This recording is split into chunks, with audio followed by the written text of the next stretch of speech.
Boker Tov, il est 8h heure de Jérusalem, 7h heure de Paris. C'est l'heure du premier journal d'information ce matin sur Studio Kalita, relayé sur les ondes de Radio J.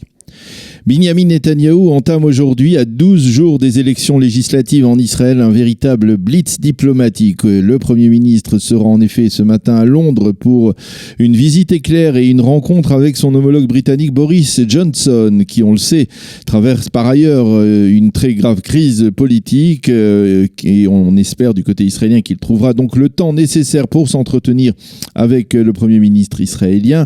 L'annonce de cette visite a été faite hier en fin d'après-midi.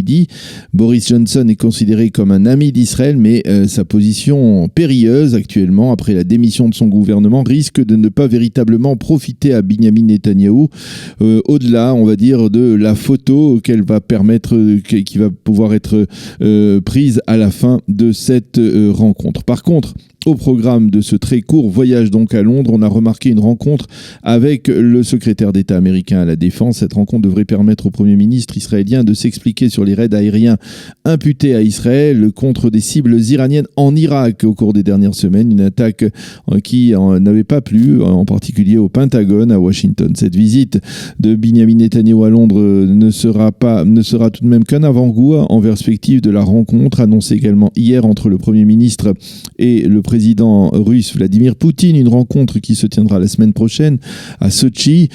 Dans un premier temps, on avait le sentiment que Vladimir Poutine ne souhaitait pas pour l'instant un tel sommet et les Russes avaient fait passer le message selon lequel, avant un nouveau sommet, Israël devait appliquer les décisions prises lors du précédent sommet en janvier dernier.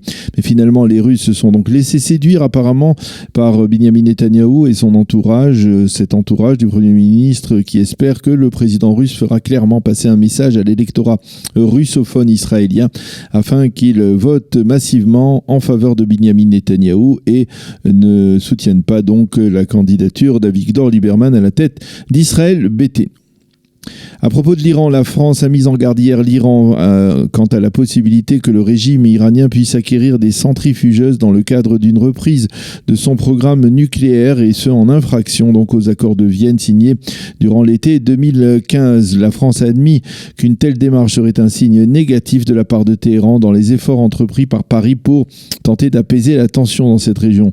Ceci étant, l'administration Trump a durci hier les sanctions décrétées contre Téhéran et en particulier contre le système de commercialisation du pétrole iranien.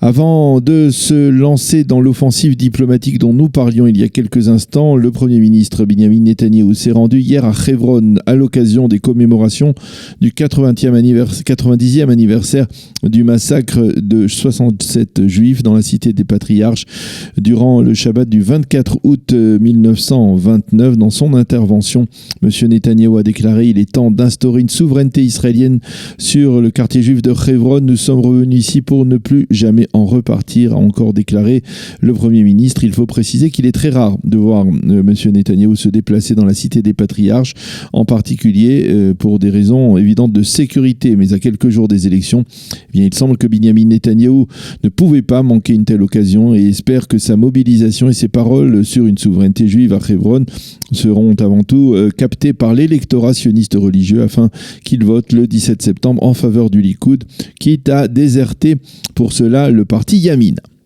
À 12 jours des élections, des citoyens israéliens ont déjà commencé à voter. Il s'agit des diplomates israéliens qui se trouvent en mission dans les ambassades et consulats israéliens les plus éloignés du territoire israélien, comme l'ambassade d'Israël à Wellington, en Nouvelle-Zélande, ou encore le consulat général d'Israël à Los Angeles et à San Francisco.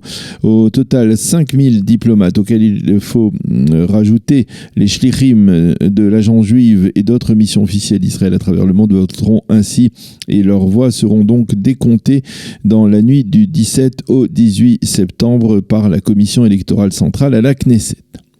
En marge, la classe politique israélienne est en effervescence autour d'un dossier qui fait débat depuis plusieurs semaines, l'installation ou non de caméras vidéo Dans les bureaux de vote israéliens, le conseiller juridique du gouvernement Avichai Mandelblit s'oppose catégoriquement à une telle démarche, mais au Likoud, on est déterminé à faire voter d'urgence, peut-être même dans les prochains jours, avant en tout cas les élections, une loi autorisant l'installation de ces caméras dans des bureaux de vote problématiques.